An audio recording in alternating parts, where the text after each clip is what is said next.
As you can see here, ladies and gentlemen, charging across the open field are the Ogre Kingdoms. We have not seen too much of the Ogre Kingdoms, but guys, this is such a powerful nation. Their massive units lead to them having insane charge bonuses.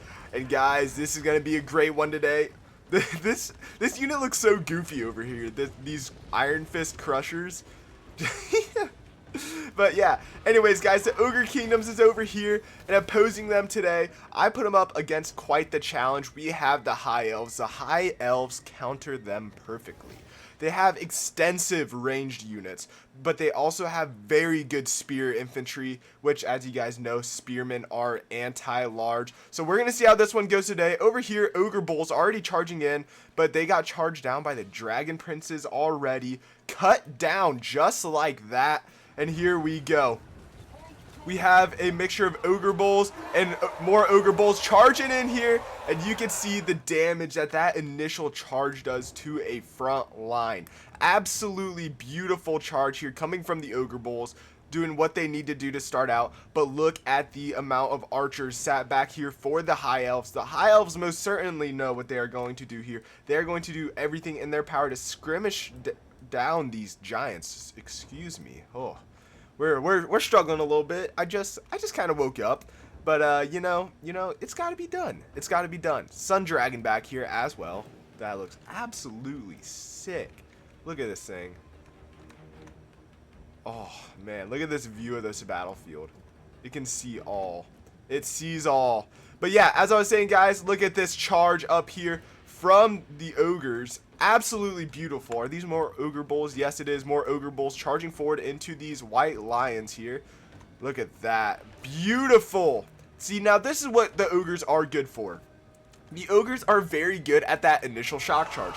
If you guys want to play as a faction that is going to rely heavily on that initial shock factor, that initial hit factor to disrupt the lines like this, because look at how disrupted this line is. They're not in that nice beautiful column like they are over here. Over here you can see that they're sat in this nice beautiful column. They can sit there and rip up these Ogre Bulls. But over here they did a good enough charge to where this line formation is just toasted.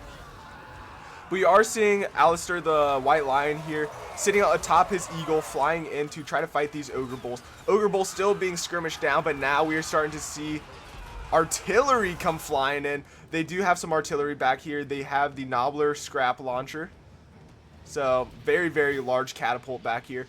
But just like I was talking about earlier, this funny looking cavalry is charging forward to take out these archers alongside some Sabertusk pack. So yeah, these guys are going to rip through these archers. Shouldn't even be that big of an issue. The Sabertusk pack is kind of like a saber-toothed tiger mixed with a lion. So very interesting unit here. You can still see here charging forward even more, trying to just silence as much of these archers as possible and prolong the melee fights that they are going to be in. Up front here, we are seeing the Sun Dragon now get involved heavily into this fight. If we go into this view here, we see the Giant and the Sun Dragon engaged in the fight here, along with these Ogre Bulls. We are also seeing the General up here, sitting atop his wagon of gold with his nice meat leg there.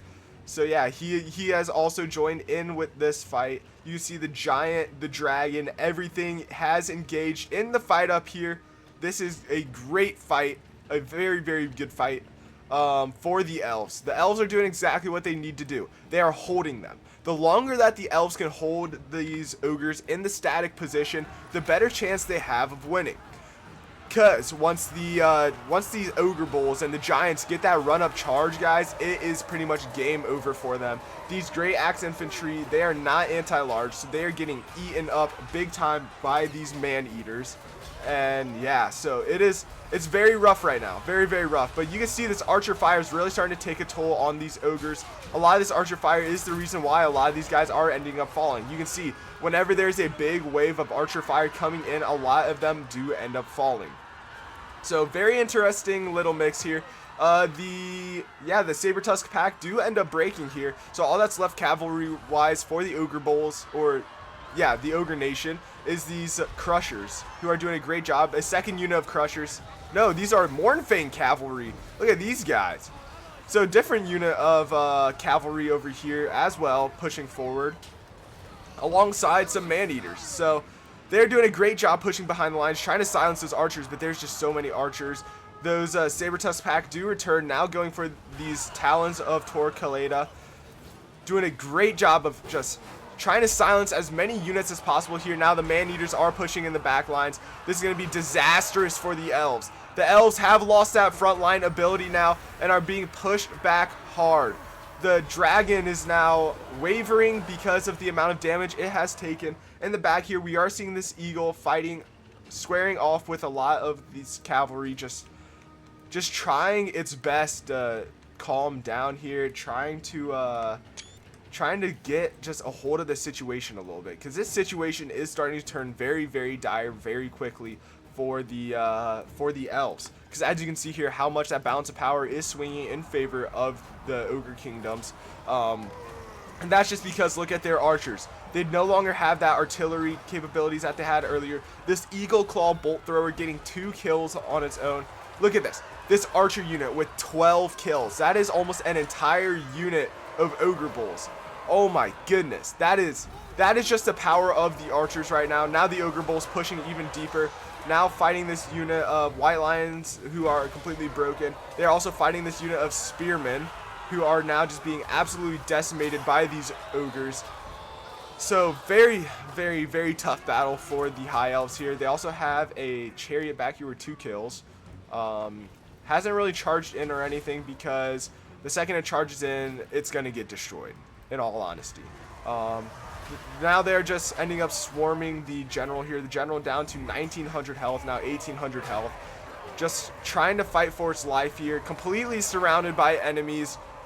Guys, it's not looking good for the High Elves if you're rooting for them. They have some cavalry up and running around over here. These archers, this archer cav has 30 kills. That had to have been on like a goblin unit. 30 kills is crazy if that is for ogres. Oh my goodness.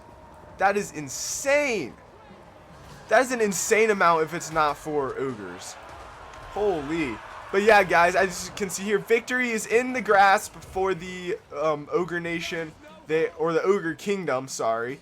And just not really enough men to hold the front line here for the Elves. They had the right idea when it came to the missile units. They really did. The look at it, like 2 kills here. Although this unit had 0 kills. I think this unit was one of the units that got charged down immediately.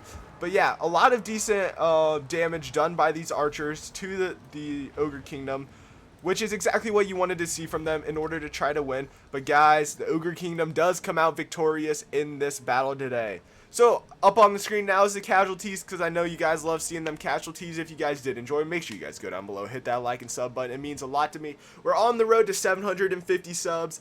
And yeah, thank you guys all so much for watching. And of course, I will see you all next time. Peace.